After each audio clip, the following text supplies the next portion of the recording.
Good morning, everyone. Thank you for all of you who could join us in the office as well as on our Facebook live stream. How is everyone this morning? Good.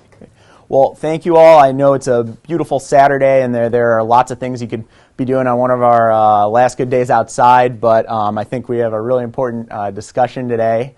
I want to thank Illinois Humanities Council for helping us put this on today. We are funded in part by Illinois Humanities and in part from engaged citizens like you.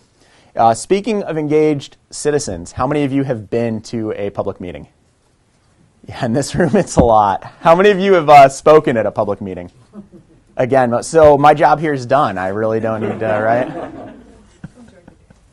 Well, I think that's wonderful that we have a lot of engaged citizens here, and I hope that we can impart some knowledge on some of the more intricate details of the Act, as well as help people who haven't been to meetings and haven't given public comment before. So I hope to cover a good range of that throughout the discussion. Moving on to the next slide. So the first thing I want to discuss is the basis for open government. We have this Open Meetings Act in Illinois. A lot of other states as well have decided that open meetings laws are a good thing. They've passed them, and a lot of them allow people to speak. What values fuel our pursuit of open and transparent government? Any ideas? Democracy? They work for us. They work for us. That's a great point. Accountability. Anything else? I mean, more.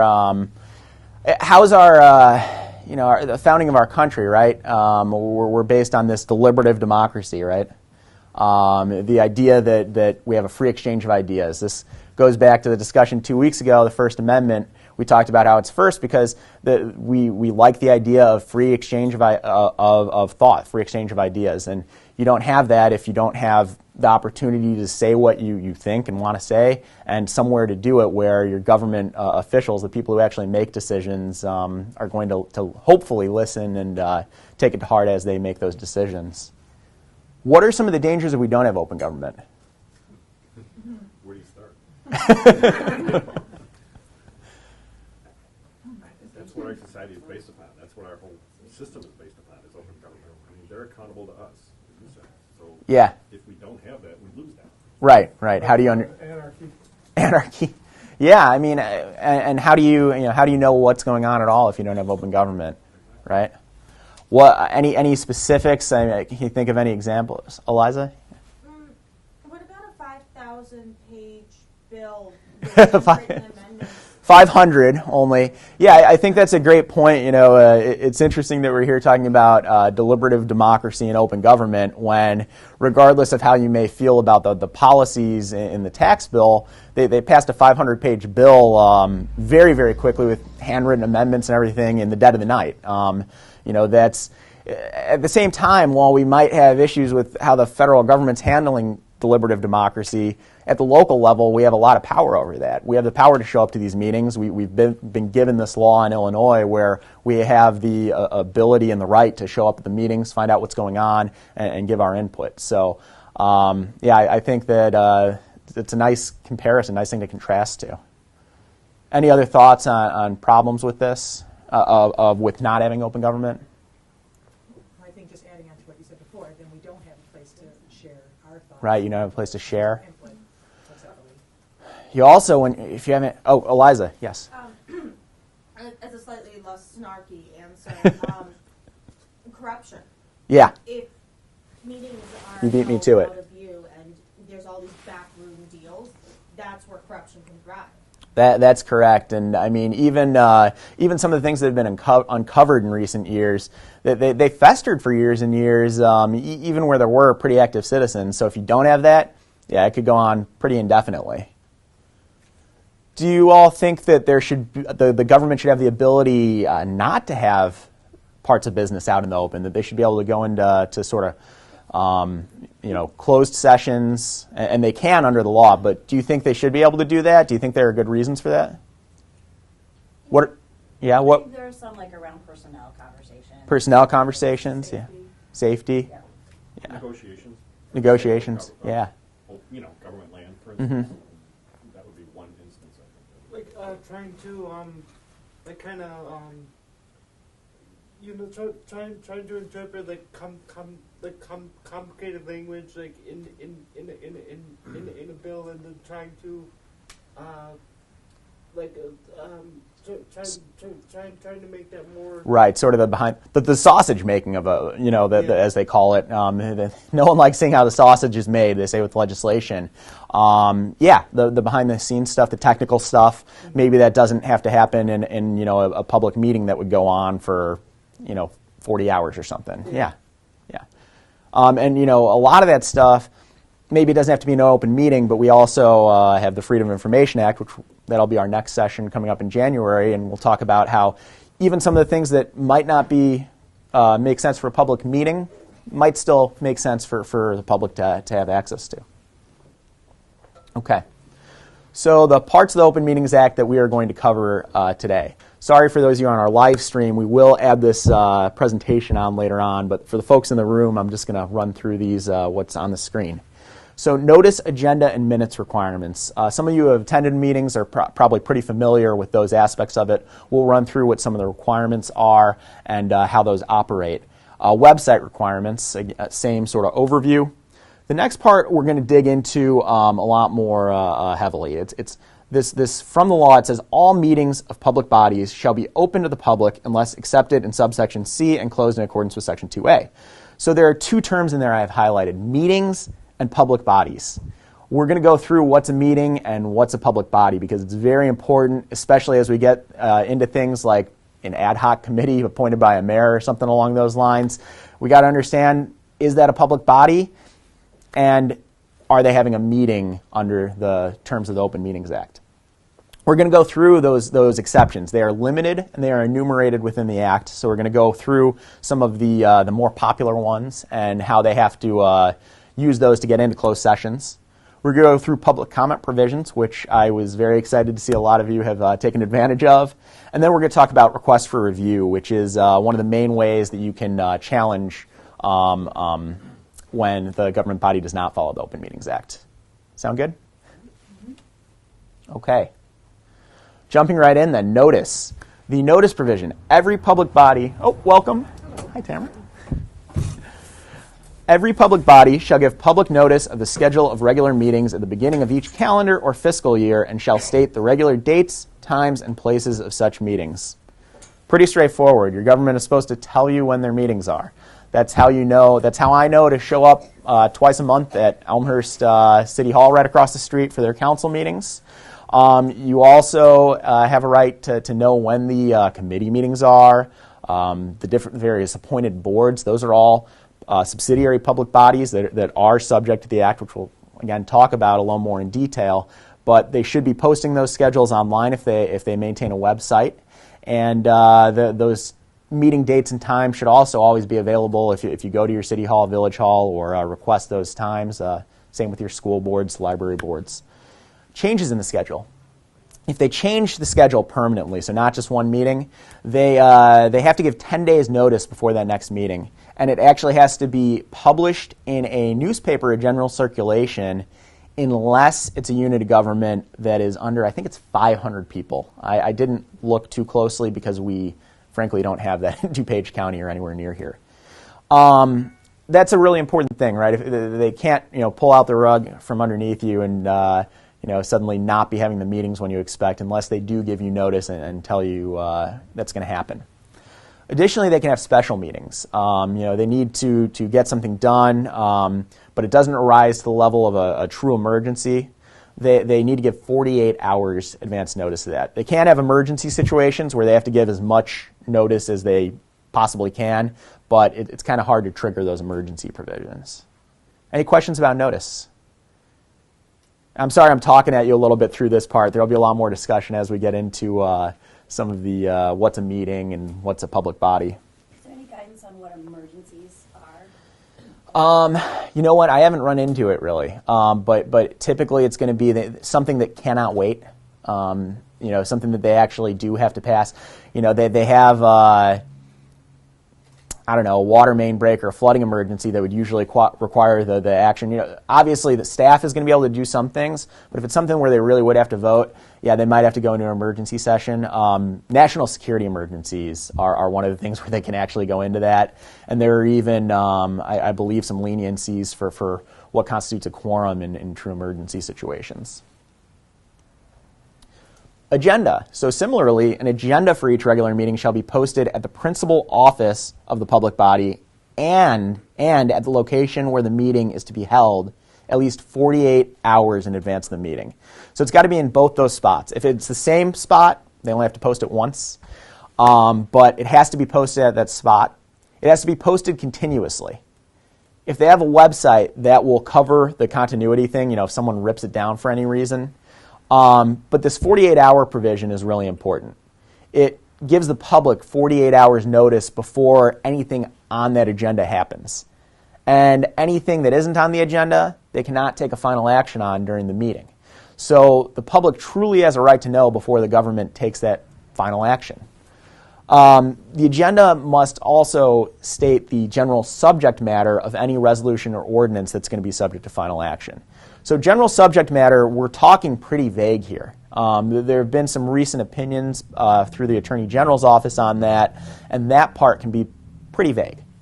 However, before they actually take that final action, they need to restate that general subject matter, and they have to provide other information that will inform the public of the business being conducted. Hey, good morning. Good morning. For folks on Facebook Live, this is our one entrance door, so we unfortunately haven't been able to rearrange that in the office. So this before final action, again, other information that will inform the public of the business being conducted. So that's a little bit more detail. If you're talking about giving someone a raise, you might need to say what the term of that new contract is, or how much it's getting, or the specific position. So again, the public isn't just going to know, well, they're giving someone more money. It's got to be a little more specific than that. They got to give you those details so you can know exactly what's going on. Any questions on agendas? 48 hours is 48 regular hours, not 48 business hours. It's 48 regular hours. Yeah, we've had a little back and forth about whether, before a weekend they have to post it or not. One place where you run into some issues with this are, and in my opinion this is a violation, but some public bodies require you to sign up in advance to speak at a public meeting. And they can do that. They can have some sign-up requirements, but some of them will have it like the Friday before a Monday meeting, and they technically don't have to post that thing till Saturday. So that's probably a violation. You don't know what's going to be on the agenda before you have to sign up for comment. That doesn't sound, it sounds like it's defeating the purpose of the act, right? Or buildings that are locked that the agenda is posted in. Right. You can't get in and see it. Right. Well, they have to have it on display. So, if they're locking their building, they should have it on the front door. And again, if they have it online, they'll probably be okay doing that. And if for any reason the agenda is taken down and it's outside of their control, some vandals come through and tear it down, that's not going to invalidate their meeting either. Eliza, yes? Will you be going into what we as the public should be doing if it's not posted 48 Yeah, hours? absolutely. That's when we get into request for review. That's something that you want to look for. And contact your public body as well. The right thing to do if they haven't posted the agenda and it's under 48 hours and they actually haven't posted it is probably to move that meeting. The public's not going to have sufficient notice of what's going on. Additionally, if they change anything on the agenda, have to have 48 hours if they're going to take final action. If it's something minor, if they're just going to discuss something that's not subject to final action, they'll be fine amending it. They shouldn't, but if it's a true mistake, they can do that as long as they aren't taking final action. Minutes. Public bodies must keep and post and approve, written minutes of all meetings, both open and closed. The closed ones they do not have to have available to the public, at least not right away. But you have minutes for any meeting, so that's a written record of everything that went on at the meeting. However, it is sort of narrow here in terms of the requirements of the Act. A lot of public bodies do more than this, but they're only required to include the date, time, and place of the meeting, which public officials, elected officials attended and which did not, And the language from the statute here is summary of discussion on all matters proposed, deliberated, or decided, and a record of any votes taken. So summary is not defined, and it can be pretty basic. Additionally, they don't have to include in minutes, for instance, public comment. Some municipalities and other public bodies will take down notes on just who spoke. Some will actually include a brief subject matter. Others will leave people giving public comment out entirely, and under the Act they're able to do that. A lot of them have written into their ordinances or their bylaws that they should be taking better minutes of that, but they don't have to. And approval of minutes usually is just a procedural thing. They aren't going to really debate the intricacies of what's in those minutes as long as they're fulfilling those very basic requirements of the Act. Additionally, for closed sessions, since you don't have access to those minutes and you might question what's going on in a closed session, they have to audio or video record the closed session. That way, if it goes to court, if the Attorney General is looking to review it, they have a record that they can look at to see if they followed the Act. For approval of minutes, they must be approved the later of 30 days or the second subsequent meeting of the public body. And then they have to post it within 10 days, or they have to have it available to the public within 10 days. You'll see if they have a website, they have to post it on there, but otherwise they just have to make it available through request. Yeah? So 40 days total before, if they're posting online? Or longer actually, because if they have a monthly meeting, they could go to that second monthly meeting, which is going to be 2 months later, right? I think there is a 60-day full limit for approval. But if that second meeting is 60 days later, they could approve it then and then go 10 days out. So it could be 70 days before you see any minutes. Yeah, that's a long time. So I think you're going to get to it, but if you discover an issue with that for a certain committee or something, you're going to tell us what to do. Yeah, and I suppose that can be tough because you do have a 60-day limit to appeal this. I would say, in terms of minutes, you're typically not going to see too many minutes problems that you're going to want to do a request for review for that meeting that the minutes are for. Now, if they're approving minutes that don't meet the statute, I think that the toll would go from when they approve those minutes. So you'd have 60 days from when they approve the bad minutes to appeal. Does that make sense? I know that's a little technical, but yeah, it's. So, I think in the case where they're not posting the minutes at all, certainly. Oh yeah. For review. Yeah. But if you're going to quibble about the contents of the minutes, then you have a little bit less power in there. Yeah. If there's some blatant, I think that probably, let's say you have a video recording or audio recording of the meeting that doesn't match up with the minutes, and you show that to the Attorney General's office, then I would imagine that there would be some kind of communication stating that the public body should be a little more careful in the writing of their minutes. Right. But it wouldn't arise to any kind of violation of the open meetings. Yeah, and minutes violations, not having them available or anything, the remedy is going to be, well, they have to have the minutes available. It's not going to typically invalidate anything. And, in terms of fines or sanctions under the law, they really don't do it ever. I think we were looking yesterday for one case recently where there were some sanctions imposed, but it's very rare. So for minutes, it's going to be post your minutes.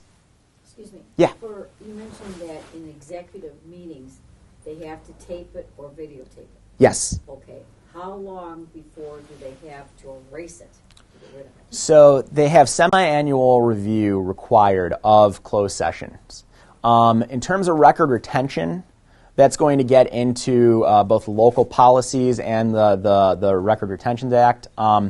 In terms of review, they have to make findings about whether they need to keep it sealed or not. And if they don't have to keep it sealed, then they're going to release the minutes at that point. Miriam, did you have? Yeah, I think what you said is correct. Is under the Open Meetings Act, is there a provision by which they could also destroy the minutes after? No, I don't think so. They No, have to it's- vote yeah. whether or not they're going to keep them confidential. Mm-hmm. Or But there's whether nothing they're about going to nothing about getting rid of them. to the public. Yeah, and I think that's going to go to default to the Local Records Retention Act. But yeah, there are situations where your closed minutes are really never going to get out there. They can perpetuate it, and there's not a particularly great way to challenge that. If it's something that truly shouldn't be, or something that should be open, then they probably shouldn't have been in the closed session in the first place, and that's where you would challenge rather than those minutes later on. And usually the way we see people challenge that is through whistleblowers. Right? Yes, People yeah. are in the room. Yeah, and that's a great point. And whistleblower that they were Yeah. discussing the Yeah, and that's a great point. There might be other reasons in a closed session that some kind of confidentiality might be established, but generally there is no legal confidentiality just because you're in closed session. In fact, when you're in closed session, it's not that you have to be there, it's that the public body opted to be there. Even if they're allowed to, they don't have to go into it. They could negotiate contracts out in the open if they wanted to, but they have the option of going into closed session. So that's really important in terms of the whistleblower. Kathy? How long do they have to retain those video recordings or audio recordings, and can the public get access to those for closed sessions? For closed session, it's only going to be, never, if they're supposed to be in closed session, they do not have to release those audio or videos ever. They do have to release the minutes if they vote that it should be released. But in terms of the tapes, if they're supposed to be in closed session, there's no requirement that they ever release the actual tapes or videos. Those are, they require those to be made really just for the review process so that the courts and the Attorney General can review what's going on there. I think part of the problem is that there is a scheme in the Open Meetings Act by which the public bodies are supposed to meet something like biannually. Semi-annually. It's at least twice a year. Discuss whether or not the audio recordings of their closed meeting minutes should still remain confidential. It's the minutes or whether that confidentiality is now no longer an issue and they should release it. Well, I it's don't the even minutes know that they if have to public release. bodies are even routinely doing that. I think they're just leaving them. No, they usually, from what I've seen, just watching agendas, they usually do it semi-annually, but a lot of the time they leave it closed. They were in for a reason and it's ongoing. They don't ever have to release the audio or video. It's the minutes from that they would have to release. All right. Website requirements. This is going to be pretty quick because the website requirements are pretty light. Public bodies that have, and this is a quote, a website that the full-time staff of the public body maintains are required to post notice, agenda, and minutes on the website. So, first of all, that phrase, a website that the full-time staff of the public body maintains. Can anyone decipher exactly what that means? Who, is it one person? Is it if you have a full-time staff and part-time staff just happens to be the ones that maintain the website? Is that enough? What's maintains? We were actually pulling out a dictionary and trying to look at this. Eliza, did you have something on that? No, but is this something that you could seek an advisory opinion from advisory opinions, only public bodies can seek those. That might be interesting, but I think just because of the other aspects of the website requirements, the whole thing is if they don't put something on the website, it's never going to invalidate a meeting or an action. At least for these three provisions, the notice, agenda, and minutes. So it's typically going to be if they violate it, hey, put it on the website. It's really a slap on the wrist anytime. Actually, I think Kathy just had an experience with this with a request for review from 4 years ago that they finally got around to issuing a determination letter on, and they had not posted the agenda on the website. Well, they were discussing an issue that was supposed to be in the meeting before the meeting. Yeah, and it was the committee of the whole meeting, but it wasn't on But it was not, the yep. the committee of the whole. So 4 years later, Kathy got an opinion, determination letter, non-binding, from the Attorney General saying, yep, they violated the act, but there's nothing we can really do about it. And, it's so that's, it's unfortunately part of the process, and we'll talk a little bit later about how that can occasionally drag out. Anything else about minutes? Any other questions about minutes? Sorry, not minutes, website requirements. Okay. So moving on. What is a public body under the Open Meetings Act? So now we're getting into the meat here. Let me just very briefly read how it is defined under the Act. Public body includes all legislative, executive, administrative, or advisory bodies of the state, counties, townships, cities, villages, incorporated towns, school districts, and all other municipal corporations, boards, bureaus, committees, or commissions of the state, and any subsidiary bodies of any of the foregoing, including but not limited to committees and subcommittees, which are supported in whole or in part by tax revenue, or which expend tax revenue except the General Assembly and committees or commissions thereof. Okay, a lot to digest, but we'll break it down.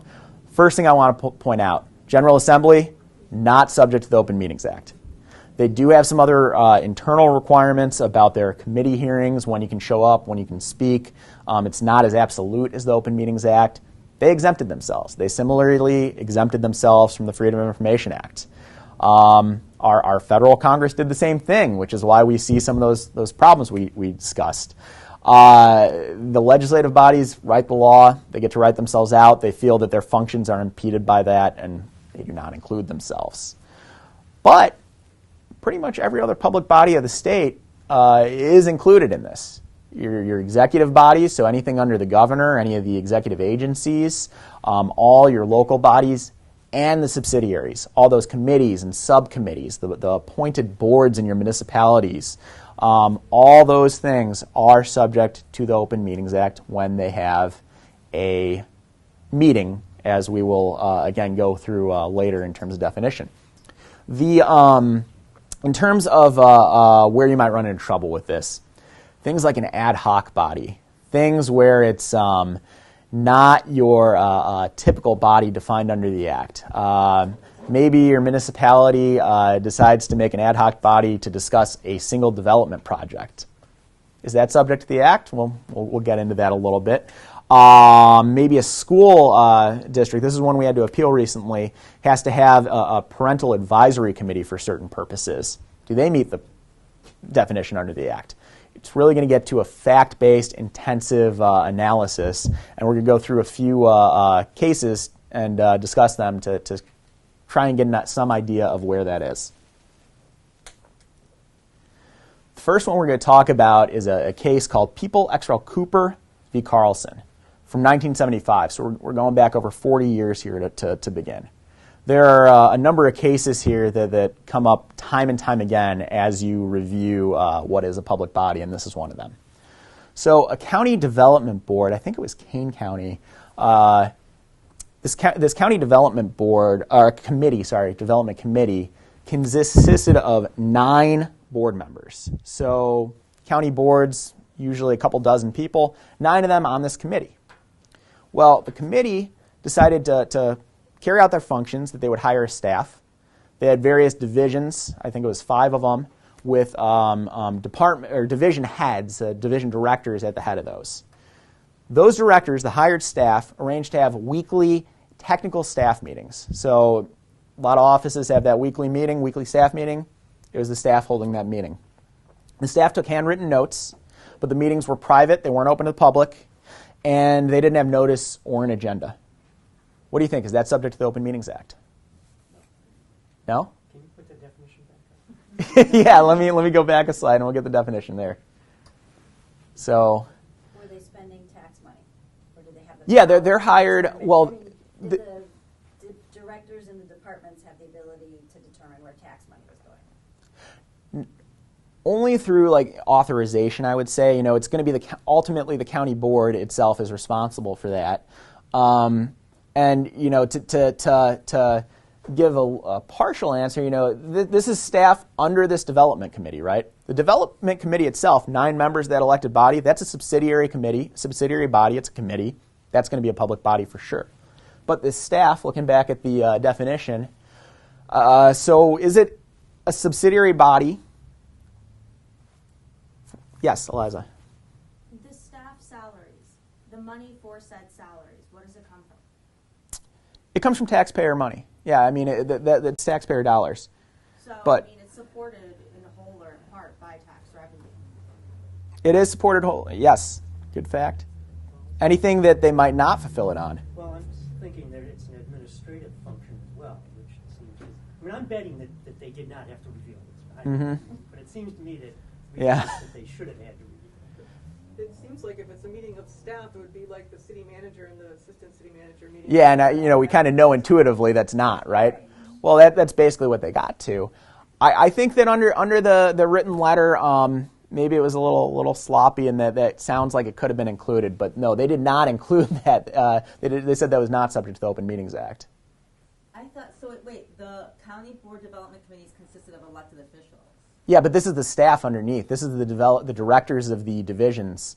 This is staff members. Directors arrange the weekly technical Mhm. staff meetings. And they arrange it themselves. They arrange it themselves. The question is whether the staff's weekly technical Yeah, staff meetings yeah. are. Because, and the thing here is, this is appointed. These are hired staff members, so they're not elected officials. But there are boards that are appointed that are subject to the Open Meetings Act. So maybe there's some aspect of that at play. But we're going to see there are some factors at play here where it's the staff side. They're not elected officials, and they don't have that decision-making power of an elected body, which is largely going to be the facts of this case. And as we go on to the others, you'll start to see how this plays out. We don't have that many cases to go off of, so when you do have to review to appeal on this, it's kind of an intensive question trying to figure out, is this a public body under the Act? Any other questions before we move on to the next one? Yeah. The board members were not present? They were not. Yeah, the elected officials were not present. That's an important fact. Okay. Pope v. Parkinson, 2 years later in 1977, and they were already quoting the Cooper case at that point because there was so little case law on this. So this is the University of Illinois Assembly Hall Advisory Committee. This is a committee appointed by the chancellor of the university. The chancellor is like the president. It's someone who is selected by the board of trustees to be that head, kind of the CEO of the university. The chancellor appointed this advisory committee, and this committee directly advises the Assembly Hall administration to the chancellor, as well as the director of the Assembly Hall. So it's on this set function. The Assembly Hall is their big stadium down there, right? Anyone familiar with U of I? I think Assembly Hall is their basketball arena. The committee voted to remove a reporter from the Daily Illini. That's the daily student newspaper down there. And then they moved behind closed doors, and the facts of the case say they actually bolted it behind them. They made it sound kind of intense, like they really kicked this guy out. Did they violate the Open Meetings Act? So are they a public body?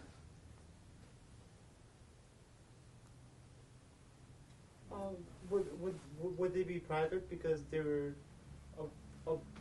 appointed by the Right. administration? Rather than an elected official? Yeah. Yeah, that's a good fact to pull out of there. Any other thoughts on it? I guess the question of the committee, is the committee the advisory committee, or is the committee of the 4 faculty and 4 student members? That is, so I should have clarified that. The 4 faculty and 4 student members, they make up, that is the whole committee. Okay. That is the committee, 4 faculty and 4 students. No elected officials, but 4 hired staff and 4 students that are currently there. Who has the control of a staff decision, like removing a reporter from the Daily Illini? I think the committee itself did that. The Assembly Hall director might have been in there and done that as well, and that's that staff. And again, they're advising the director of the Assembly Hall, so that administrative, and then the chancellor, who's the head of the university, Miriam. I would say they violated the First Amendment. What were the underlying facts that they wanted to remove? Yeah, I know. Well, if it's a private meeting, though, they can say it's private, and it was a private meeting. if it is, they were trying to claim it was private. They were trying to claim it wasn't subject to the Open Meetings Act, and they could, kick out whoever they wanted. It was strictly an administrative function, right? That's what they're. If I were to be arguing for the committee and looking at the previous case, I would say that all of these individuals that are advising, it's a staff meeting. The staff is letting their director know what their opinions are on a particular topic.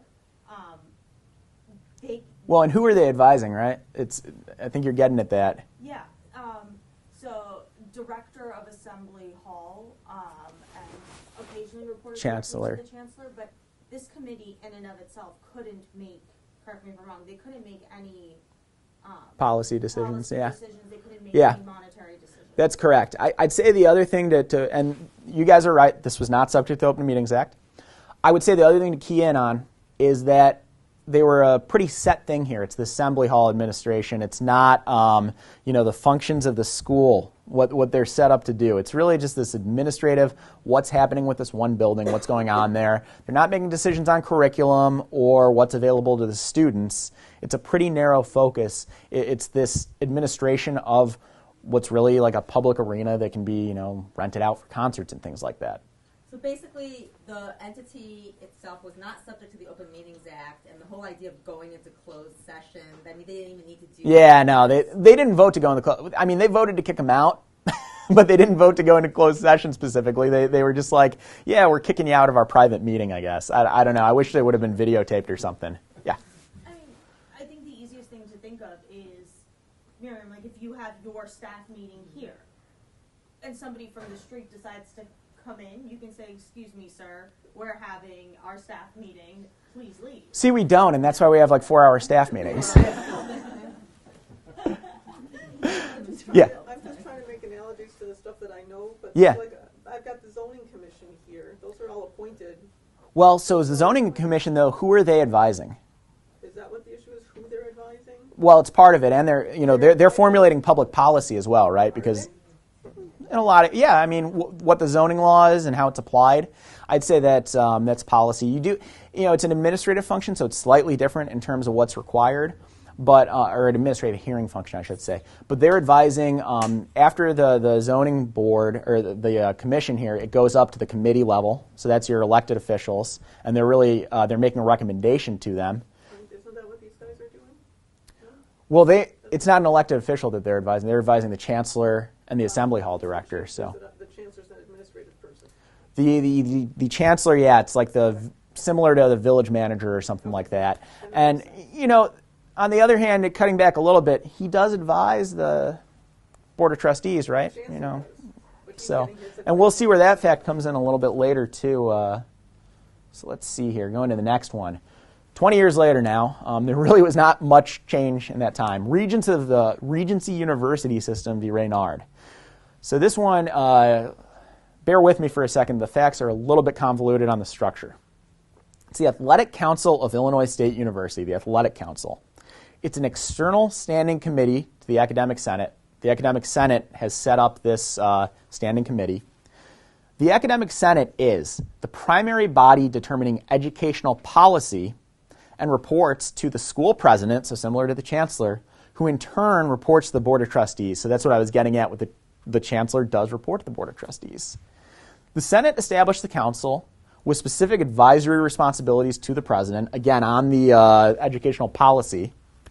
And they make recommendations to the president. They made recommendation to the president about two men's sports teams. This is a Title IX issue. They decided to eliminate, I think it was men's soccer and one other sport. The students sued. They wanted their soccer team. What was the result? What do you think? Is this a public body under the Act? And if it was, what happens? Eliza? I think it was, and I think differentiating it from the previous case, this one, they are a committee of this academic senate, and the academic senate they determine educational policy that's, I guess, statutorily or board rules, whatever thing we're quoting from that says that they're the primary body for determining educational policy. So this is a committee of that body. It's interesting because this does look more like a policy side. Does it matter that they're kind of more far removed here? You've got the Senate. The Senate is this student body. They don't actually make the policy decisions. They advise. It's the board of trustees that's that head body making decisions. How do those Senate people get? They're elected by the students. And I think there are faculty members. I don't know if the faculty votes them on or not. I think there's some faculty members on it. So similar makeup to that last one. And there's also, they're similarly advising the administrator, who then reports to the board. Were there other places, is the board of trustees meeting a meeting that? Oh yeah. Board of trustees, yeah. People could give comment. Sure, absolutely. So this is a public body, according to the case, and I think that is the difference. I think Eliza nailed it with this policy idea. Rather than the administration of this building, you're formulating policy here. So we're starting to see these facts. It can get a little murky. You're trying to pull out different facts, right? One more case, and then Sorry. No, absolutely. We got to tease this out. I mean, it's how else are you going to... specify within the language of the statute something about the material that the group is dealing with, the content? Well, let's go back. I don't think it was. I didn't think it was. Not really, honestly. And, the OMA is a little bit bare bones on some of these provisions. It's where we get into a lot of problems. It's where you start to get pushback from public bodies, and we got to go lobby Springfield every year not to take things away from the public. So, the fact that look at the website requirement one, right? How are you supposed to interpret that? So, all right, our last case here, University Professionals of Illinois v. Stuckel, 2003. Council of Presidents is an organization consisting of presidents and chancellors of various public colleges and universities. So notice that it's these public universities, these individual public bodies, the heads of them forming an outside and external committee, or council. The council meets prior to and provides recommendations at the meetings of Illinois Board of Higher Education, which is a public body. That one is an appointed public body, I think appointed by the governor, or maybe the schools vote on it. I'm actually not positive. But this council designates one of their members to get up at that meeting and speak on behalf of the council with their policy recommendations. The council meetings are closed to the public. Does this violate the Open Meetings Act? Are they a public body? No? Does anyone think they are? Yeah? I don't No? necessarily think they are, but I'm not sure how they're formed. Did they form completely outside of the Board of Higher Education? Yes, the Board of Higher Education did not appoint them or create the function. They formed themselves. And when they provide recommendations at the meeting of the Board of Higher Education,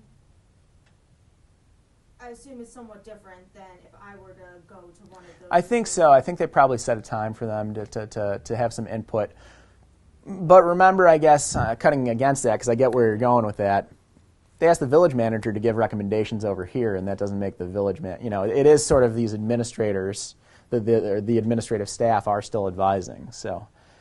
But I would think that it's not a meeting because... Not a public body? No, because the Council of Presidents, when they're meeting, yes, that they are presidents and chancellors of these public universities, but they're meeting and they're just, it's almost like a group of private citizens meeting. Yeah. Coming up with ideas and then presenting. Yeah, I mean, and it does cut that way. I think it's, they're still public officials and they're acting towards their capacity. The important place where this really is going to come into play a lot are things like the IHSA, the Illinois High School Athletics Association. It's the Illinois High School Association, which administers athletics. Things like maybe economic development committees. There's been a lot of back and forth about whether these should be subject to the Open Meetings Act. The court said this was not a public body, so you guys are right. I think it's probably the right decision. If we look back at that provision, we're talking about subsidiary bodies. This isn't really subsidiary. It's outside that structure. It's external. External isn't necessarily going to be dispositive, but that board doesn't have any control over it. They don't appoint people to it. They don't remove people from it. It's not really their body. So let's move on to just... So what is a public body under the Open Meetings Act? A little bit of a summary here. What you're really doing is you're looking at the structure and function of these bodies that may or may not be public. And that last case actually summarized some of these factors. I'm going to say it includes but might not be limited to these. According to that case, these were the dispositive factors, but I don't think there's anything that limits it to these. If you find other facts that might cut one way or another with a specific body, you could probably include those and make the argument. So going through these really quickly. Who appoints the members of the entity, the formality of their appointment and whether they are paid for their tenure, the entity's assigned duties, including duties reflected in the entity's bylaws or authorizing statute, whether whether its role is solely advisory or whether it also has a little deliberative or investigative function, whether the entity is subject to government control or otherwise accountable to any public body, whether the group has a budget, its place within the larger organization or institution of which it is a part, and the impact of decisions or recommendations that the group makes. Now, I think all four of those cases we just discussed, some of them have the factors and some don't, and they went both ways. We don't have a clear indication of whether they're going to be doing some kind of balancing test or whether it's something else. I tend to think they've leaned towards a balancing test on these. And we actually had a request for review out recently, which unfortunately we're not going to get a binding opinion on at this point. But maybe we'll get a determination letter for some indication where we had to really tease this out. And then there's another request for review out in Naperville, which there is still a little bit of time for a binding opinion, so we'll cross our fingers on that because we need some guidance here, right? It's these four cases. The last one was 14 years ago at this point. They kind of give that outline, but we don't exactly know how they're balancing all those, whether they're weighting any of these factors more than others. Those are the questions. These 7 factors. If you do a request for review, trying to figure out is this body subject to the Open Meetings Act, very likely that the AG's office is going to ask you about these factors. They don't really tell you. If one's missing, if 3 are missing, does that end it? Any questions before we move on to what's a meeting? All right. Oh, you mean what's a public body? No, moving on to what's a meeting. Yeah, because now we have public body. Now we got to decide, when, are they? Yeah. Sorry, one question. So how does whether or not they get paid impact? Like what's the... Yeah. They didn't really tease that out very much. They ask that question all the time. Taxpayer funding is one of it. Because they get paid more so than... Yeah, because here's the thing: those university presidents, they're not getting taxpayer funding to go to that meeting, whereas administrative staff, they're getting. So maybe you're getting closer to the fact there, but they don't really tease that out. And you think about it, the zoning commissions, they aren't paid; those are volunteer positions, yet they're subject to the act. And we had to make that argument a couple of times recently. I don't like that factor. Yeah. All right.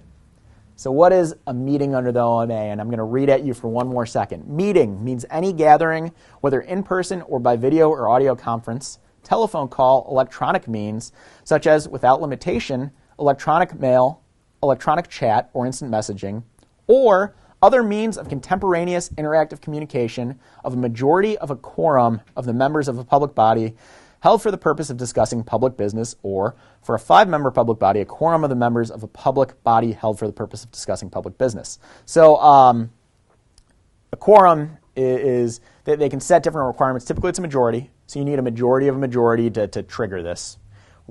Not much question on that. The only thing to note there on the 5-member body, what they're doing there, a majority of a 5-member body is 3 members. Well, a majority of that is 2. They want 2 people to be able to talk to each other. So they're saying you got to actually have 3 there if you have a 5-member public body for this to be triggered. Now, I've got a question. Elmhurst City Council is 14 members, so quorum would be 8. If 5 of them were here talking with us today, would this be a public meeting? No, because you're not talking about public business. Not talking about public business, right? What if we start talking about things going on in Elmhurst? Well, what if they're voting on it on Monday? We're starting to get there, right? We'll go through some AG opinions to kind of tease that out, because that really is the question: is when they're getting in a room together or communicating otherwise, are they meeting for this purpose of discussing public business? Well, if it was just a lecture and not Just exactly, and but these are discussions. We're here to talk and talk, but not them. and you know what? That might be it.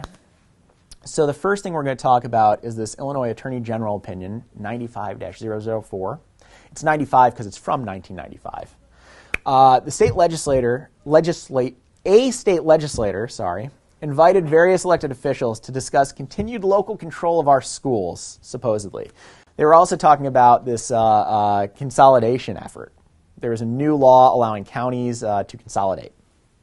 Quorums of 2 county boards attended after their chairs indicated that this was going to be an informational in nature and would address consolidation. So the boards purportedly were going to learn about this new consolidation law and, the ins and outs of it. And quorums of both, actually I think it was a majority of both boards showed up. No final actions were taken, but both county boards later voted to consolidate. And the transcript indicated that some members from each board were engaging in deliberational statements. They were talking about the ins and outs of consolidation. Was this a violation of the Open Meetings Act? And what remedy, if any, if it is? Eliza? I think yes, and I think point number 4. Deliberational statements? Deliberational statements, that's the key there, because you can, if this were a lecture and you were lecturing about the benefits of consolidation, and all of the county boards were here, but they're just sitting here listening to a presentation, that's fine, that's not a meeting. But even if somebody raised their hand and asked questions, I don't think that would be a meeting. But I think once deliberational statements are made where the pros and cons are being discussed, or like how to do it, how to do it, then it becomes a meeting.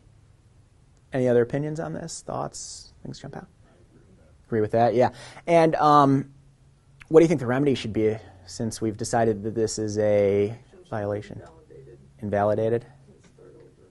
So we were actually outside of the time period for invalidation. They also talked about, though, essentially they were saying that, that this meeting they went to was not the basis for them doing it. I think that's a tough thing for the AG or for courts to get into about whether it was going to happen or not. Now, this deliberational statements thing, I want to jump ahead one slide. Oh, I didn't actually put the quote in here, apparently. But the deliberational statements, they talk about where that comes from. And it's not in the Act. Let's go back to here. We talk about purpose of discussing public business. You don't see deliberation in there, right? It doesn't say who's discussing it. It says for the purpose of discussing it. I feel like I'm hitting my head against a wall on it. I don't think I'm going to gain any ground arguing this to the public access counselor. But this deliberational statements thing, it comes in from some early cases and opinions that are looking outside the state. They're looking to federal law, and they see this discussion of deliberational statements. The word deliberation is only in the Act in some very general areas and not in any of this technical meat of the Act where they talk about the actual requirements. But this is where we sort of stand right now. They really rely heavily on the idea of, is the public body engaging in deliberation? And again, it is the public body engaging in it, the officers of it. Yeah. I think you can look at this language. Who is doing the discussing of public business? And this can be read that the public body are the ones doing this discussing of public business. Yeah, for me, the held for the purpose of seems general, right? It seems like, again, and that's what Tamara was saying. If the five city council members were here and they weren't the ones discussing, but everyone else was, that it wouldn't be because they're not engaged in the discussion. But at the same time, there is discussion going on towards the purpose of public business. I don't know. I have trouble with that, but I'm wrong so far. I'll keep working on it, though. What's the issue that you have with deliberation? It seems to me that's a more stringent standard than just discussion. I mean, we could just mean, hey, this is happening. Well, yeah, I mean, I think if they're discussing public business, if they're going to go and make a decision on that later on, that it should be subject to the Open Meetings Act. I think that they should have to put it in the public eye. I agree. What I'm asking, though, is that discussion seems like a looser standard than deliberation. Well, right, but looser in this case is actually going to open up the Open Meetings Act. It's going to tie them in more. Deliberation means there are fewer situations where it's going to trigger the act. So, I get that. Yeah. What I'm saying is that it seems to me you're focusing on deliberation as being a determinative characteristic of the meeting. And the way I would read this is it's discussion, which is a... Oh, yeah, no. We're in agreement. This is the AG and the courts have said, though, deliberational statements. They're looking if the board's deliberating. So they've really, I agree, I think they've narrowed it. Eliza? Correct me if I'm wrong, but you seem to think that if it's being discussed, if the public body is present and they're not talking, but it's being discussed around them, you think that perhaps it should be an open meeting? I think it should. I think especially if they're obviously some folks talking at a party or something is one thing, but if it's a set otherwise public function, and we'll get to a case where this kind of plays out a little bit, and they're listening with the purpose of later making a decision, then yeah, I think it's that action of being there and hearing all these ideas that are going to go into their later decisions that should make it, because the public should have a basis for why they're making their decisions the way they are, especially if it's something discussed in public. But if you're saying with the purpose of making a public decision, how can you know what their purpose for being in this space is? Are they here? Well, you can't, but all of this stuff, and this is sort of the general language about this and Freedom of Information Act, the presumption's with the public on all of it. Mm-hmm. So I think that's where that goes. I saw actually Tamara and then Kathy. I'm just literally reading this. I know. It's not a gathering of the officials. So if the officials were here and it was a gathering of officials plus a bunch of other people, it's not really a gathering of Well, officials. that's true. Yeah, but we'll see where that can. Think about the case we just went through, where it's the county officials. There were school board members. There was a state legislator. So it's a gathering of all these different groups. It's not really a gathering of those officials. But that one certainly they were deliberating. So it certainly was a public, a meeting under the definition. So. That was meeting that's not a Right. public body. Well, so right, it wouldn't be that it's a public meeting of us as a public body. It would be that those individuals within it. So, but I get what you're saying. Yeah. Like a special meeting of Yeah. individuals of Yeah. public bodies. Yeah. Yeah.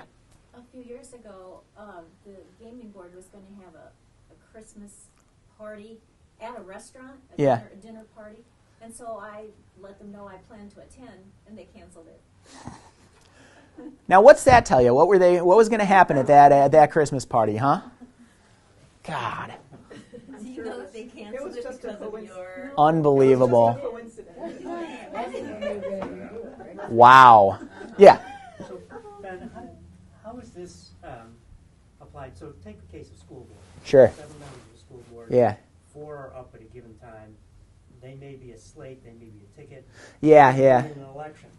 The 4 of them are going to have election planning meetings. Campaign meetings.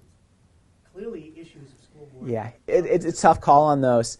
There are a couple of cases playing that out a little bit, and I didn't include them just because we only have 90 minutes. But let me just briefly. There was one. They met as a caucus right before an actual public meeting to talk about the way they were going to vote. That is a violation. Where they're going towards the campaign and talking about what they're going to campaign on, there is some leeway there. You're right.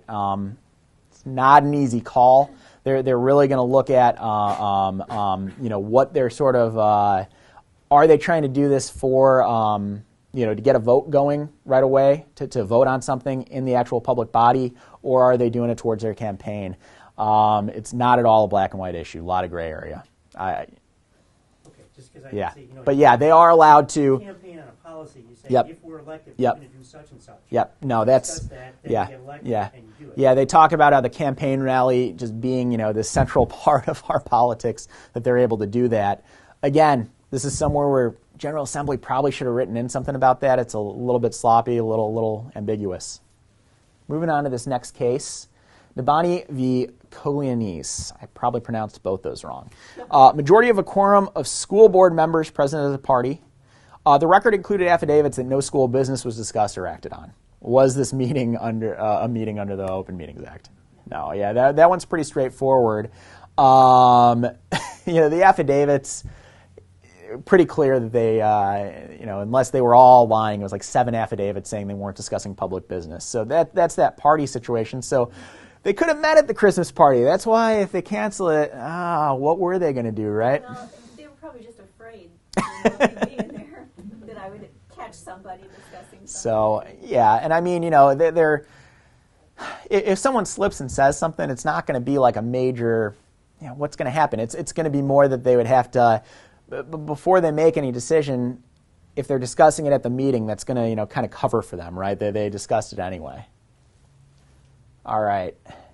Now this is interesting language, and you can see just all the different places they're pulling through to get towards this deliberational statement idea. So this was from that case. A meeting under the Act has been variously described as a gathering designed to discuss or reach an accord with regard to public business, or as collective discussion and exchange of facts preliminary to the ultimate decision. Webster's Third New International Dictionary defines deliberate as follows: to ponder or think about the measure with measured, careful consideration, and often with formal discussion before reaching a decision or conclusion. I excluded some of the internal citations, but one of these was pulling from a case in California. They're really reaching to try and figure out what the line is, and that's where you start to see deliberations come in, not from the Act. So I brought in that quote just to kind of highlight. I think the courts have struggled with that, probably largely because the General Assembly did not include any definition of what that discussion had to be, just how intensive it needed to be or who needed to be. I think that for the purpose of that kind of strikes me as being more general, but I do see that there's a narrower reading where you can apply it to the members of the public body, and that seems to be what they've done. Okay. A PAC decision, so this is in the Attorney General's office. This was not a binding one. It was just a letter that was issued that they've been referring back to, including in a response to our office. A Park District Board president sent 2 emails to board members. Members did not respond to one email, but the other one they responded to over a 2-day period. Was this a meeting under the Open Meetings Act? What was the content of the meeting? It was public business, absolutely. Asking for votes or discussion? Or towards a policy, yeah. And everybody was CC'd on all of them? They were all CC'd? Majority of a quorum. I don't know how many, but it was a majority of a quorum, yeah. Yes. Yeah, I think it would be. Yes. Should be. Meeting means any gathering, whether in person or by video or audio conference, telephone call, electronic meeting, such as without limitation, electronic mail, electronic chat, or instant messaging, or other means of contemporaneous interactive communication. I highlighted that word because the PAC keeps highlighting that word. They read that last clause as narrowing those previous ones, that other means of contemporaneous interactive communications. Emails over a 2-day period, they said, were not contemporaneous. That is disingenuous use of. I think that's here's the thing. I think the PAC's got a point if it's one email 2 days later, and the record doesn't indicate exactly how many emails it was. There's got to be some leeway there in terms of contemporaneous. I don't think contemporaneous has to apply to these other things, though. They've decided that it does, and that's how they've been doing this. We don't have a binding opinion on it yet, so we'll see where it goes and where the arguments go. But also, you get into a really tough problem here. Okay, 2 days is too long. What about 2 hours? It's 2 minutes? Arbitrary. 30 minutes? I don't know. Each sentence of the discussion is contemporaneous, though. That's kind of what I think. I think if you're forming a thread, and in 2017, where we do so much through electronic means, you got to have some. Yeah, Liza. I somewhat disagree with you. I think that the intent behind this, when the General Assembly wrote it, and as always, the General Assembly did not use the clearest language possible, and they did not make things explicit. But it sort of seems to me that what they were envisioning was a normal meeting, but instead of having Assemblyman Smith there. Well, right, and that's sort of the 2-day thing where I kind of. Well, no. It's not just an audio conference because. Or they email Assemblyman Smith. And Yeah. Emails right So, back but during this. my issue here is, and we actually a newspaper just filed a request for review on a municipality a little southwest of here that they took what probably amounts to a final action by meeting in groups of 2. So that's kind of the issue. So I think you're right in terms of the 2 days. Yeah, it's not really that. Maybe it's not that gathering. But again, if it's 30 minutes, if it's 15 minutes, at what point do you draw the line if that's the rule you're gonna? That cannot even be right at all, because they could have one sentence. They could go on a coffee break or a bathroom break for an hour. Right, and you're coming back, and it's. They're still all the same. At the same time. And I think about anyone who has fallen down the black hole of a Twitter or Facebook conversation. You can have a conversation that's going on over the course of days, and it's contemporaneous in terms of when you're logging in. Maybe when you're logging into your email. So I think the 2 days, I think the idea was that, this isn't something that they were discussing back and forth and deliberating on. And I think that's what they were getting towards. So, maybe it's an idea of how many go back and forth, but we're really murky here. No good answer on that. I'm guessing there's nothing about Facebook yet. No. Well, that's your other means of contemporaneous interactive communications, your electronic chat or instant messaging. So, oh, you mean in terms of comments? Yeah, or in terms of... We had a question on that recently because someone was responding, yeah. Well, we have 6 trustees and a president. Yeah. And a Facebook discussion happening on the Riverside Facebook page, happening on the Riverside Democrat Facebook page, but then also happening on a page of a group about a specific issue that they are voting on. And 3 of the trustees weighing in on threads. 4 of the trustees out of set weighing in on threads. I think that if they are just putting their position on there and not going back and forth, not deliberating, the AG would be fine with it. If they're going back and forth and there's a majority of a quorum, I think that would be a problem. No good set answer to that, though. Right. All right, Summit TIF public hearing right here at home. This was one of ours. So there's an attorney. So first of all, TIF, tax increment financing. It's this special tax district where they hold the increment from this area improving and put it towards works within that district. So they have to have a public hearing prior to final passage of this, and Summit held their public hearing. They had an attorney who was assigned by the board, and he led the meeting, which was attended by a quorum of the board and the village board president. The president actually answered some of the questions. You had the public. There wasn't really a set comment procedure. It was just the public popping up and asking questions. Most of the questions were answered by the attorney, but the president answered at least 2 of these. I attended the meeting. I was watching. And board members didn't participate in discussion. They didn't speak up other than the president. But they nodded in affirmation as these statements were made. The attorney would say things like, yeah, we'll issue a letter to the homeowners asking them if they want to be in the TIF district, and you would see board members going. And it's who's going to issue the letter? It's the board that has the power, right? Any authority this attorney has is through the board. He's not, a set staff position or something. He's just hired for this purpose. The board has final authority over any changes or approval of the TIF district. They actually have a set time period in which they have to do that. I actually stood up at the meeting because someone asked if there was going to be a record of the meeting, and they said, no, our village administrator is taking some notes. And I just popped up and I said, well, wait, isn't this subject to the Open Meetings Act? Shouldn't there be minutes? And there wasn't an agenda on the door and things like that? And they said, no. The attorney said, no, this isn't, this is something else. When I went to appeal it, lo and behold, minutes appeared. They didn't reflect exactly what happened at the meeting. There were things missing. They did some points that really highlighted what they wanted to do. And, well, I'm getting off on a tangent here. So was this a meeting? Yeah, I thought it should have been.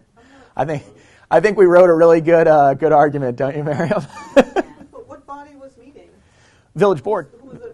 I would say the village board did because there's a majority of a quorum there. Especially since they were sitting on the dais. Oh, they were on the dais behind their nameplates, by the way. And the village board meeting was later that evening, same spot on that dais behind those nameplates. What did they bill it as? Well, it's the TIF hearing under the TIF statute. It was the redevelopment. Yeah, this was the public hearing for the TIF. So it was open to the public. So it was a public hearing. Public hearing is not necessarily subject to the open. Public hearings have their own notice requirements. Yeah, It's usually individualized. Well, and here's the thing, yeah. And here's the thing, if it's a public hearing for your zoning commission, well, the zoning commission's there as a public body. So, I mean, there is a question here of, is there a public body meeting? But is this a meeting? The question that we got down to is this a meeting of the village board? So not as some other body, but the village board itself. Without understanding what the requirements are to define and notice a public hearing, it is not clear to me. Yeah. I'm an interested observer whether this would qualify or not. Well, so here's what I would look at. So they do not have to be at the public hearing. So we're not talking about some other body, the quasi or ad hoc body that's made for the TIF purpose. We're talking about because there is really a full quorum of the village board there, and they were going to go possibly vote on this as soon as their next meeting after, and any of those changes and whether to approve it. So my argument was there's a quorum of them there. The president's actually engaging. They're listening to all these arguments. They're nodding along. I guess there's no direct record of them nodding along other than my word. I would have signed an affidavit if they wanted. But Eliza? Seems like it was informational, though. Well, they were talking about changes to the TIF district, who was going to be included and who wasn't, how long, what kind of development they were going to do in there, and they promised to make changes to their plan based on the input at the meeting. So, if those 4 individuals, or however many there were that formed the quorum, spoke, there wouldn't have been a question. No question. So if they all found this attorney and said, we give you the right to speak on our behalf, which is essentially what they were doing. I think we're starting to understand why I get frustrated with the deliberations idea, right? The deliberational statements. Right. But here's the thing. If this were just some guy who were up there speaking who didn't get any power to speak from them, that's a different story. Even if they sat on the dais and nodded or shook their heads and just the room deliberated, I would say unquestionably it's not a meeting. But if they have essentially an individual that is their representative, that when your attorney speaks for you, what's happening is essentially you have given your attorney the power to be your voice without you opening your mouth. I mean, and that's the argument we made. Came down to deliberational statements. They said it was not a public meeting because the village board members themselves were not deliberating, even though they were going to go forward, and they ended up not voting on this because of a lot of the controversy. But Kathy, and then we got to move on. So a public hearing where the entire board is there and the entire board gives their opinion. Yeah, if they would have talked, I think they would have triggered it. Then there has to be minutes, etc. No, they don't have to keep a record really for this under the act. If it became a meeting, they would have had to notice it 48 hours ahead. Yes. So the whole Yeah. thing would have been down. Well, they had noticed it. They didn't have the agenda posted though, so it would have been, Though they didn't. They also didn't take final action. So. I know you want to move on. No, yeah. Where's the dividing line in communication? The discussion is about exchanging ideas, right? Deliberation. You can do something in sign language. Yeah. You don't open your mouth, but you're communicating back and forth. Yeah, And you even look at the Webster's definition of deliberate that we had before. Yeah, I kind of think often with formal discussion. But not necessarily. So yeah, I have issues with it. Jumping into exceptions, this is relatively quick, and then we will get to public comment. Exceptions are enumerated and strictly construed, extending only to subjects clearly within their scope. So they really can't, there's not much wiggle room for them to go into closed session for something and not follow the strictures of that. Public body must cite the specific exemption when they're going in, and they actually have to take a vote to go into closed session. So a public vote of the quorum, they got to get a majority to send them into closed session. They must video or audio record that session. We talked about that. They got to keep minutes, and they got to review the minutes for potential release semi-annually, again, as we talked about. No final action may be taken during a closed session. They can deliberate on these set things in there, and then they can come out and vote on it. They got to state the actual nature, like we talked about before the final vote. But they don't have to have the full discussion in public, but they can't take a vote in a closed session. Some common exceptions. Appointment, employment, compensation, discipline, performance, or dismissal of specific employees of the public body, and the related one, collective negotiating matters between the public body and its employees or their representatives. So these are like contract negotiations, trying to figure out how much they're going to pay, whether they're going to hire someone, whether they're going to discipline someone. A lot of this, it's because there are personal matters involved. A lot of it, it's because they want to have the leverage of having the contract negotiations in private. I think that kind of makes sense, and we'll get into that as well with purchase or sale of property. If your cards are out on the table there, the argument is anyone, the other side of that agreement is going to know exactly where you're going, exactly what you're willing to do, right? Yeah. The employee part, that doesn't include elected officials, does it? No. Okay. Yeah. No, I don't think they. discipline. There might be something for internal discipline where I think there might be an exemption that I have not seen taken where they could discuss like censure or something before coming out and voting. If they vote to discipline anyone, it would have to be open. And similarly here, there might be some exemptions where they don't have to name a specific person, but if they vote, they're going to have to come out and do it. Similar for student discipline. They're going to discuss all those individualized things behind closed doors. Some school boards decide not to name students. Others do name students in the closed session, so that's never going to get out to the public. That would be terrible. It would violate a lot of laws. But when they vote, they're going to vote to go ahead with discuss discipline on on student X or whatever. So we talked a little bit about purchase or lease of real property for the use of the public body and the setting of a price for sale or lease of property owned by the public body. So here they're talking about real estate deals that they're involved in. And the idea here, again, is if you're setting the price out in public meeting, if you're saying, well, we won't go above $500,000, well, then the other side knows exactly what you're willing to go up to. You lose a ton of leverage, and it's seen as a disadvantage to the taxpayers as well, so they've exempted that. Litigation. This one's important. You see it a lot. The thing is, it must be pending, so you must actually have a suit filed, or you must have a finding that litigation is probable or imminent. So what happens here is if they go into a closed session for that second part, they have to immediately establish the basis for it when they go into that closed session. So we had an issue come up with a group we were working with in Lyle. Lyle was trying to refinance this boondoggle of a stadium they built. And there is a group threatening to, well, not threatening. They tried to collect petitions to do a referendum to block this process. And they had some issues with the process. And a member of the public actually got up at the meeting and said specifically, we are not going to sue you. We are not going to file suit. They went into closed session citing imminent or probable litigation. The citizen said, wait, this is probably us. Let's appeal. That videotape or audio tape went to the Attorney General's office, and sure enough, they were talking about them. They did not establish a basis for imminent or probable litigation. They had to release the tape. They had to release it just before the election, and their mayor of 16 years lost. Yeah, big deal. People like transparency. So, any quick questions on exceptions? Again, strictly construed. There's a laundry list of them, but these are a lot of the common ones. People lie all the time.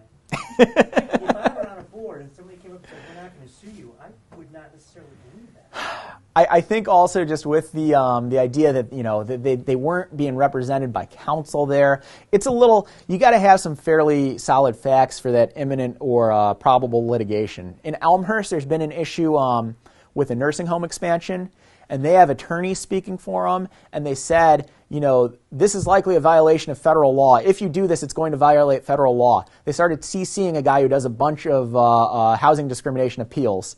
Yeah, that's rising to the level of a threat, imminent or probable litigation. Again, a lot of these areas, it's gray area. You got to look at the facts on both sides. But the idea that someone got up who they know was the one circulating these petitions and said, we're not going to sue over this. And then they immediately did it. Yeah, I think that had there been facts pushing the other way, that really it looked like they were prepping a suit, and then she said that, yeah, they could ignore that and say, all right. But they should establish that right when they go into the closed session, and they didn't. They didn't get in there and say, oh, we think, she's just saying that so we don't go into closed session. Somewhat tangentially related to this, there's certain other actions that need to be taken if a body or an organization believes that litigation is probable or imminent. As far as document preservation requirements. Yeah. So I would say that if they make this finding that litigation is probable or imminent, they should also be then complying with all of the... Yeah, and I think that's an important point. And as you get into discovery in a case or something, that could come up because you could see that they're being disingenuous or something. Yeah, I agree. The other point before we move on, I want to point out with litigation, this is important if you're maybe get into a situation where you could sue the public body and you don't want them going and behind closed doors to talk about it. You got to be careful that you aren't threatening litigation if you don't want them to be able to go behind closed doors. On the other end of this nursing home issue, the residents do not want to give them reason to think they're going to sue. They might have grounds to, but they don't want to give them that reason to go and take this out of the public view. They want it out in the open. So it's something to think about. Public comment. A lot of you have participated in public comment. That's awesome. I have too. Any person shall be permitted an opportunity to address public officials under the rules established and recorded by the public body. What rules are permissible and what aren't? What have you guys seen? Time limits. Time limits. Those are permissible. What about name and address? You don't have to give that. You do. AG's office says you have to give both. We disagree on the address. There was actually a piece of legislation that had a little bit of steam last time that said no address, name only. This is according to the AG. I have First Amendment issues with this, so let me... Are you saying they updated it to say that you have to include your address? The AG says you have to include your address. So AG could be wrong. Someone could appeal it. Did Elmhurst start doing that again? Because Elmhurst, and this is a matter of good policy in my opinion, Elmhurst says your address is optional. And that changed since I started getting involved in Elmhurst. I was giving my address routinely, and then they said you don't have to give it anymore. So I said, okay. Yeah, I they've... was pretty sure there was a PAC opinion that said Nope. name's all right, but you can't ask for address. I don't think so. That has been a recent change. I'm so confused. Yeah. So, what I believe, Miriam, you might be thinking of is they can ask for your address, but they can't say, oh, your address isn't in Elmhurst. Yep. Your address is in Lyle. Yep. Yeah, and they have no enforcement if you lie about it either, which is really stupid. I mean, it's just like, great, I'm going to get up there and say I'm Mickey Mouse and my address is Epcot. I mean, what are they going to do, right? Right. But they can't prevent you. What about so what about rules about what you can say up there? Yeah, you can only discuss things that are on the agenda. They can't limit it to agenda. Now there's some back and forth about whether they can limit it to items of public business. I have issue with that from First Amendment perspective. These ideas on a time limit and like when in the meeting it is, those are time, place, and manner restrictions. We talked about that in our last session a lot on First Amendment, which they got to have a reasonable basis to set those. It's pretty easy.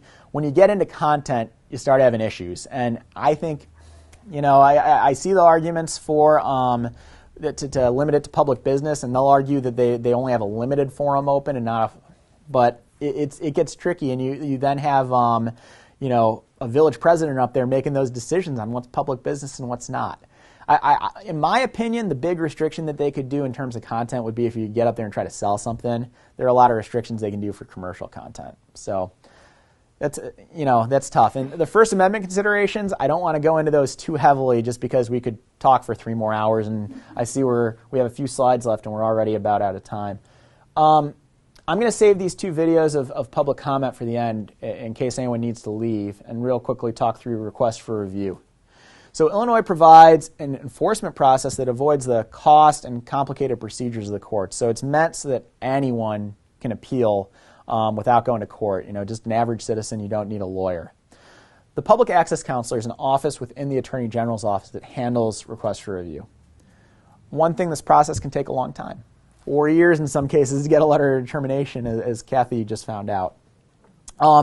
If public bodies ignore the Attorney General, you might still have to go to court, but that's a different process. And if it's a binding opinion, they really do have to follow it, or you're getting into administrative review. So the other thing with going to court is you can recover costs, attorney's fees. So that can be a reason that people want to go to court, and we've actually seen some litigators pushing towards that, where they've built a practice area on request for review for Open Meetings Act and Freedom of Information Act.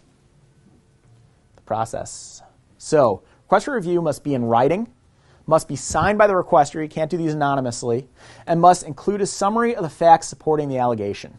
And it's got to be within 60 days of the alleged violation, unless you had reason that you couldn't have found out about it. So, summary of the facts, you're not talking anything technical here. You're really just, what do you think happened that was a violation of the act? Now, when we submit a request for review, we might get a little more technical. We have that expertise, and certainly when we're helping folks out, we try to get that in there. You want to make a good argument, and the other side's going to come back with something their lawyers crafted. If the PAC believes that further investigation is warranted, They'll forward your request to the public body, and they will ask them for any records necessary to make the determination. If it's a closed session thing, they'll ask for the tape. They'll almost always ask for the minutes of the meeting, if there is a recording, just so they can look at what happened, what went on, is there a violation. The public body has 7 working days to respond, to get those documents to the PAC and to write any written response that they want to. I have seen them sort of blow through this requirement without any response from the PAC. I would say that there is some leeway there. Once they have sent their response, it will be forwarded to the requester, and then the requester has their own 7 working days to respond. Even though they've given leeway on the other side, I would say you should respond within 7 days. Don't give them the opportunity to not listen to you. What we do often is that response is when we put in our heavy legal arguments. We send them back 5 or 6 pages of text with all the legal basis. That first one, we're sort of alleging this is the violation and the provision that they violated. That second, that response is all the case law and all their former opinions that say, look, this is why we're right. And we rebut the public body's point as well, of course. Okay? So there are a few ways that this can end. You can get a binding opinion, which is, especially if it's in your favor, that's the best thing you can get. It must be issued within 60 days unless the PAC extends in writing, and they can extend by up to 21 days. Now, a binding opinion is going to generally bind the public. They publish those on their website. Everyone can see it. And it serves as a notice to every public body in the state that on this issue, this is how it works. A binding opinion is subject to administrative review. So the appeals process is more limited. Administrative review, they're going to look for decisions that are clearly in error or that are arbitrary and capricious. You're not really going to get to those standards, except in very limited situations. So when you're having a binding opinion, it's tougher to overturn it. It does happen. The PAC does get overturned. They don't like that. I think that they try to select cases where and issue binding opinions where they don't think that they're going to get overturned. Happened, I think, once. Yeah. There were 2, or were those on letters? They were both the same. They were both the And this same was like last year. And it came Yeah. from the same issue. Yeah, this was like last year, and everyone just went, "Oh my God!" Like they actually got overturned, because it was, yeah, and. The point is, it happens very rarely. So those binding opinions are a great place to look on their website if you're trying to figure out an issue. Unfortunately, they're unsearchable PDFs, so good luck. You got to read through a lot of material to figure everything out. Non-binding determination. So there's no timeline for completion. It can take up to 4 years. And most reviews conclude with a non-binding determination. We've gone through a lot of these. There are hundreds and thousands, actually, of these non-binding letters.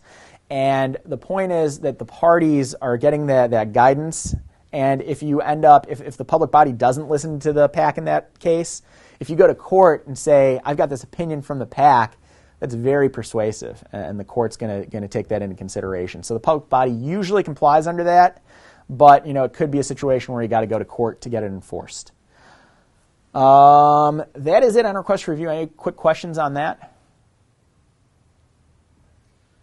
I found the public access opinion about the address thing. So it is? It's 2014, Oh. number 9, binding opinion. And it says that the AG considers that when the public body required the public speaker to provide the complete home address for the record before addressing the board, that they, even if the board had established that as a rule for public comment, that it would okay. So no address. Meetings Act Okay. because it is not reasonably related to the purpose of the meeting. Okay, my which is mistake, yeah. to talk about business. And just to be more specific, the binding opinions are only binding on the public body that receives them, but the Attorney General's letter provides guidance for all other public bodies that, this is really the proper way to approach this issue if you're going to be a good actor when it comes to transparency and accountability. And it's a warning that, if you do the same thing, well, the AG issued a binding determination on that other public body, so they're probably going to do the same thing for you. And, if you want to end up going into an administrative appeal at that point, sure. But So I'm going to show you all the video in a second, but first I want to invite Miriam up briefly, and we are going to end our Facebook presentation right after Miriam talks, I believe. Well, I was just going to thank all of you for coming. It's our honor to have this dialogue with all of you and to, inform you all about your rights as citizens participating in government.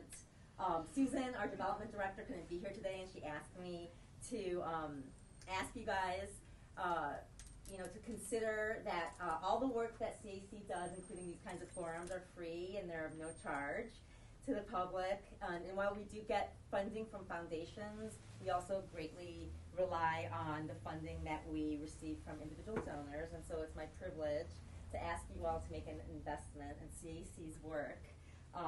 And for those of you who have donated recently, as some of you have, we thank you from the bottom of our hearts for doing so. If you believe that this work is important and you'd like to see more of it, I invite you to use our dip jar. Is that working today? Yes, it is. Our dip jar is a simple way to insert your credit card to donate the amount that's written on the dip jar.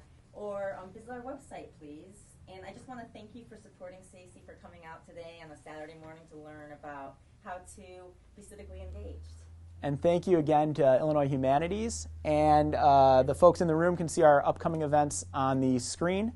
And folks on Facebook can go to our website, our event page, to see our 2 upcoming discussions and our holiday party coming up on Wednesday. Thank you all the folks at home.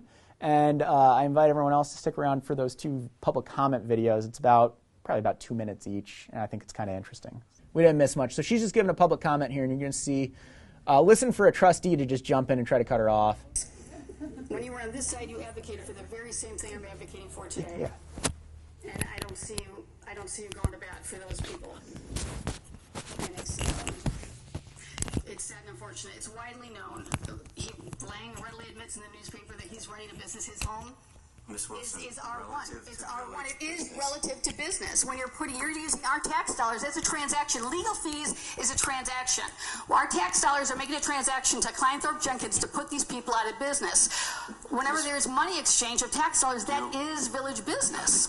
So it's perfectly relevant. Yes. You're done, Ms. Wilson. Your time is up. They have a 5-minute Thank you. comment. You're going to hear the buzzer come in about 30 seconds. That's very disappointing.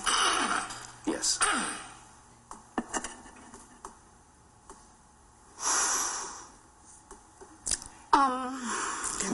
Mary Papantos. You are out of order. Your time is up, Ms. Wilson. My time is not up. My 5 minutes bell has not rang. I'm talking on a different topic now. Would you? I'd like to talk on a different topic now. Would you please sit down?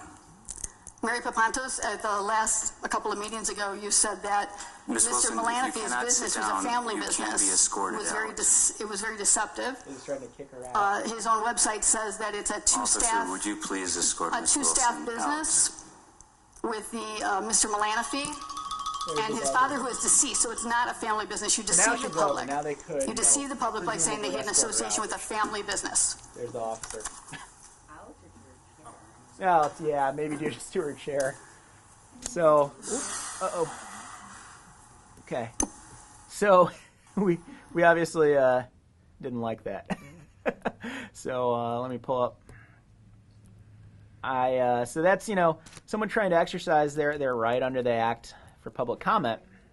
Well, the other point being, she could have said whatever she wanted anyway. So that's yeah, exactly. They have a rule there where they say you're supposed to address the board as a whole, and she was addressing individual members. But then, you're trying to force someone's speech there. There's a First Amendment issue for sure. So, This just happened. I just want everybody to know this just happened to my husband. Yeah. At the Forest Preserve this last Tuesday. Yeah. He had a 3-minute speech, and he put on there for public comment where he's going to talk about fishing. And then after he talked about the fishing, he said, on second note. Yeah. And he started talking about what the president did to me in line. And they interrupted him, and they didn't want him to speak. And then I went to look at the video a couple days later. Ken was on the video, but then when they didn't want him to talk about what he wanted, they stopped it. And never seen that before. They Unbelievable. Video. It looks like he's a ghost. He's standing So- in one spot in one section, and then in the next scene he's like So standing in the back of the room. at the next meeting, to stand up for her public comment, I gave my own public comment.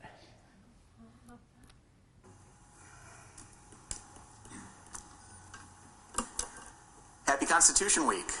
My name is Ben Silver, and I am a community lawyer with the Citizen Advocacy Center. CAC is a nonprofit, nonpartisan community legal organization dedicated to promoting and preserving access, accountability, and transparency in state and local government in Illinois. For over 20 years, we have monitored local government and advocated for public participation, including the rights accorded by the Open Meetings Act and the United States Constitution. I was elated to see Village President Horker issue a proclamation during the September 5th board meeting declaring that Wheeling would honor Constitution Week.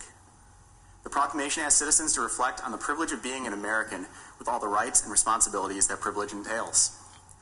Less than 10 minutes later, I was horrified to see Village President Horker threaten to have village police remove a citizen from this room prior to the expiration of the 5-minute time limit for her public comment.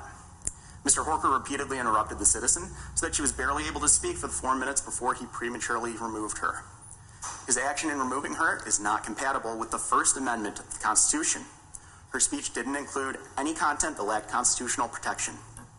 The Open Meetings Act creates a public forum and states explicitly that persons shall be permitted an opportunity to address public officials. The village's attempt to force public commenters to address the board as a whole contradicts that provision. While the Act also allows public bodies such as Wheeling to establish and record rules related to public comment, 200 years of judicial precedent indicate that those rules should govern the time, place, and manner of speech, but not its content.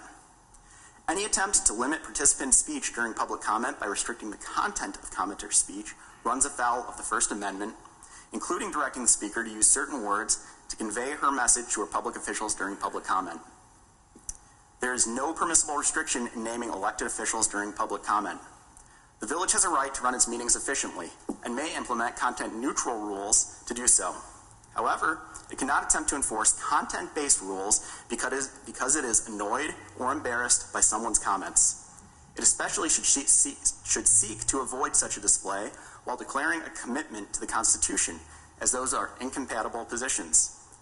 During this week, in which we celebrate 230 years of our Constitution's endurance, the village should reflect on its obligations under that document.